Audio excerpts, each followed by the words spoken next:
Saya percaya kita kena get to the basic kalau kita nak berjaya dalam kewangan ni. Saya ada baca satu buku yang menarik iaitu The Richest Man in Babylon. Karya daripada George S. Clason. Dalam buku ni ada satu watak yang penting. Namanya ialah Archad. Archad ni ialah seorang tukang sahaja, tetapi dia adalah orang yang paling kaya di Babylon. Apa yang dia buat sampaikan dia jadi berjaya macam tu? Dia bagi tips yang mudah saja. Archad ni cerita dia dibayar gaji dalam bentuk kepingan-kepingan emas pada suatu ketika dulu. Jadi dia kata kalau kita nak jadi kaya, kita kena buat tabiat, iaitu apabila dapat sahaja 10 keping emas, simpan satu keping sebagai simpanan.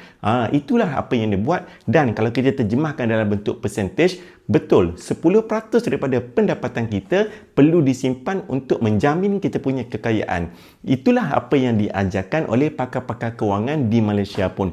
Jadi bagi anda yang telah pun bekerja bertahun-tahun tapi nak ada simpanan 2,000 pun susah, cuba tengok balik berapa persen yang sebenarnya yang anda simpan. Dan kalau kita simpan, kemudian korek balik, simpan bocor, itu alamatnya kita salah cara menyimpan. Simpanan yang lebih kukuh dan juga selamat, kalis bocor, kalis inovasi ialah simpanan dalam bentuk emas. Jadi saya nak guide 10 orang pada hari ini. Anda boleh mula dengan serendah 100 dahulu, kemudian tambah simpanan sedikit demi sedikit di kemudian hari, kemudian dapatkan kepingan gold bar anda yang pertama dengan keluarkan daripada akaun emas Get Public Gold.